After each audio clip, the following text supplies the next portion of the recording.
ఎవరో శారదట నీతోనే స్వయంగా మాట్లాడాలట. Hello Sharada, good morning. బయలుదేరుతున్నాను.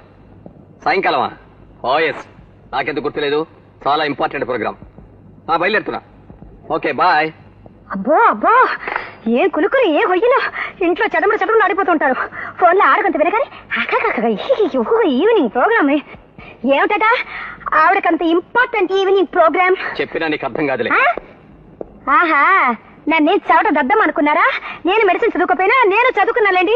ఎవరండి ఆ శారద? మా హాస్పిటల్లో డాక్టర్.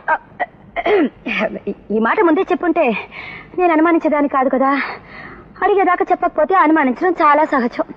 సర్లేండి, ఇంటికి సాయంకాలం తొందరగా వచ్చేయండి. ఇక్కడ కూడా చాలా ఇంపార్టెంట్ ఈవినింగ్ ప్రోగ్రామ్ ఉంటుంది. నా కోసం ఎదురు చూడొద్దు. చూస్తానండి, నీకోసం చూడకుండా ఇంకెవరి కోసం చూస్తాను? ఏమండి బుద్ధిగా